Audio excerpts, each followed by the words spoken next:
इतिहास खुद को दोहराएगा? ट्रंप की छटपटाहट है, मिडिल ईस्ट में एटमी बर्बादी की आहट है। ईरान और इजराइल के बीच बढ़ते तनाव ने परमाणु युद्ध की आशंका को जन्म दे दिया है। न्यूक्लियर वॉर क्या होकर रहेगी, ये अब दुनिया इस पर आशंका जता रही है, डर है दुनिया को। ईरान की हाइपरसोनिक मिसाइलें इजराइल के लिए खतरा हैं, और इतना ही नहीं, न्यूक्लियर अटैक की धमकी भी दी जा रही है। और उधर ट्रंप जल्द से जल्द इस युद्ध को खत्म कर देना चाहते हैं, चाहे सरेंडर करवाकर या फिर किसी भी कीमत पर जीत कर। लिहाजा अमेरिका एक बार फिर हिरोशिमा नागासाकी दोहरा सकता है।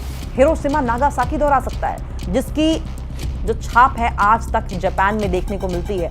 आज तक वहां पर अपंग कई जनरेशंस पैदा होती चली आई हैं, और आज भी उसका असर देखने को मिल रहा है। क्या वही हाल ईरान का भी करने वाला है अमेरिका? हालांकि अमेरिका ऐसा करेगा नहीं, क्योंकि बैकलैश पूरी दुनिया से अमेरिका को झेलना पड़ेगा। इजराइल और ईरान की जंग की घड़ी की जो सुई है वो बहुत ही तेजी के साथ आगे बढ़ती चली जा रही है, तेज होती चली जा रही है। और इस वॉर में परमाणु की एंट्री की आशंका ने दुनिया को तो डरा कर रखा ही है, भयभीत करके रखा है। और अब डर इस बात का है कि कहीं ऐसा ना हो कि ये वर्ल्ड वॉर 3 में बदले और उसके बाद न्यूक्लियर वॉर हो जाए, क्योंकि अगर न्यूक्लियर वॉर होगी तो आधी दुनिया मान लीजिए खत्म है। वो परमाणु जो बम बनकर मिडिल ईस्ट की रेत में रेडियो एक्टिव तूफान ला सकता है। जैसे जैसे दोनों के बीच छिड़ा युद्ध बढ़ता जा रहा है, वैसे वैसे इस जंग में न्यूक्लियर बारूद का इस्तेमाल होने की आशंका भी बढ़ती चली जा रही है। एक तरफ ईरान की हाइपरसोनिक मिसाइलें इजराइल के मिलिट्री बेस, पोर्ट और अस्पतालों तक पर कहर बनकर टूट रही हैं।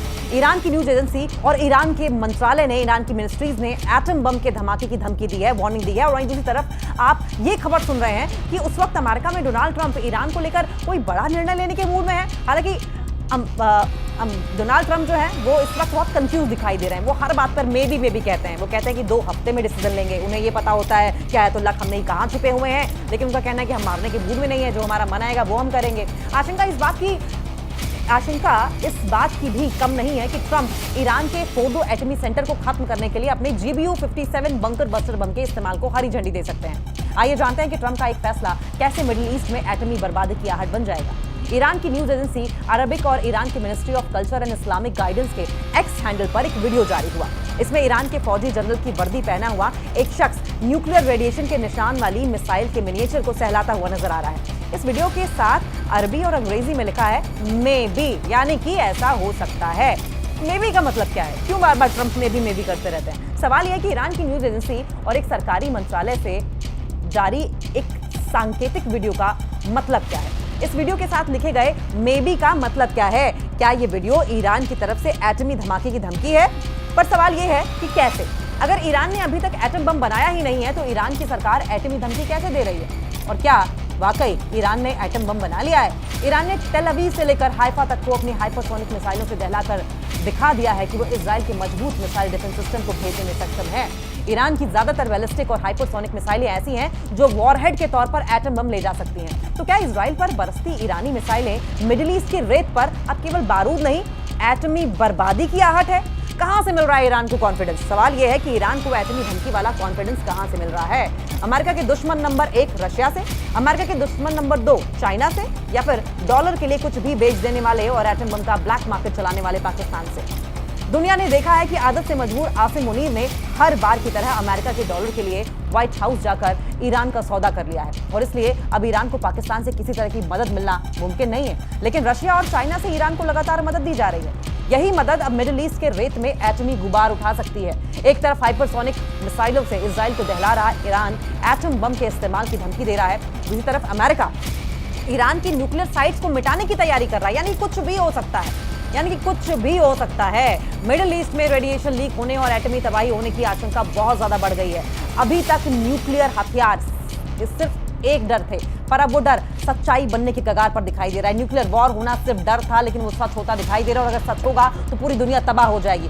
अब इस वॉर में एटमी ब्लास्ट के खतरे की एक नहीं 5 बड़ी वजह है। पहली वजह न्यूक्लियर ब्लास्ट के खतरे की जो 5 बड़ी वजह है, उनमें से पहली यह है कि ईरान ने एक मिनी एटम बम का वीडियो जारी किया। ईरान की ओर से मिनी एटम बम का वीडियो जारी किया गया है। डिफेंस एक्सपर्ट्स का दावा यह है कि ईरान के पास 9 परमाणु बम की क्षमता है। ये दूसरा। तीसरा, ईरान आपात स्थिति में, इमरजेंसी सिचुएशन में टैक्टिकल न्यूक बना सकता है। चौथा, रशिया, चीन जैसे न्यूक्लियर सहयोगी ईरान के साथ खड़े हैं। बड़ी सुपर पावर्स हैं, न्यूक्लियर पावर्स हैं, ईरान के साथ खड़ी हैं। वहां से भी क्या न्यूक्लियर वेपन्स ईरान को मिल सकते हैं? ये भी संभावना है। ईरान की एक ओपन वार्निंग है, खुली चुनौती है कि सबसे बड़ा हथियार अब तक छिपा रखा है हमने, ईरान ये दावा कर रहा है।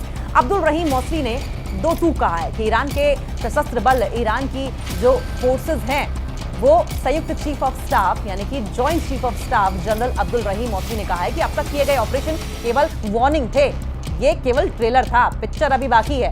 वार्निंग दी और रोकथाम के लिए ये वार्निंग दी गई थी, लेकिन इजराइल की नहीं माना है तो अब सजा दी जाएगी। इसलिए तेल अवीव और जाफा के निवासियों को अपनी सुरक्षा के लिए उन क्षेत्रों को छोड़ने की सख्त चेतावनी दी जा रही है। इजरायली प्रधानमंत्री नेतन्याहू की पार्श्विक इच्छाओं का शिकार न बने, इजराइल के लोग जो हैं वो बेंजामिन नेतन्याहू के बहकावे में ना आए, ऐसा कहा गया ईरान की ओर से। इजराइल की इंटेलिजेंस एजेंसी मोसाद का इनपुट है कि ईरान न्यूक्लियर बम करीब करीब बना चुका है, जबकि पेंटागन का इनपुट यह है कि ईरान के पास न्यूक्लियर बम बनाने की टेक्नोलॉजी है। कुछ महीने पहले IAEA ने यह बताया था कि ईरान परमाणु बम बनाने के लिए 80 से 90% यूरेनियम का एनरिचमेंट कर चुका है, और यही वजह है कि इजराइल और अमेरिका ईरान के तमाम परमाणु फैसिलिटीज को, न्यूक्लियर फैसिलिटीज को तबाह कर देना चाहते हैं। अभी तक अमेरिका इस ऑपरेशन में शामिल नहीं हुआ है, लेकिन ट्रंप के तेवर बता रहे हैं कि वो ईरान को लेकर अमेरिका का एक्शन प्लान तय करने वाले हैं, डिसाइड करने वाले हैं। अभी इजराइल को बैकडोर से मदद की जा रही है, लेकिन अब ट्रंप के तेवर बता रहे हैं कि ईरान में कुछ बड़ा होने वाला है। जैसे ईरान के तेहरान में हिरोशिमा जैसी तबाही हो सकती है, ईरान के कोम में नागासाकी जैसा विस्फोट किया जा सकता है, और यह अमेरिका तबाही ला सकता है। 80 साल बाद फिर से सर्वनाश हो सकता है, क्योंकि ट्रंप पूरी तरीके से तैयार है। ट्रंप चाहते हैं कि ईरान खुद झुके, इसलिए तेहरान इसलिए टारगेट पर है क्योंकि वो राजधानी है।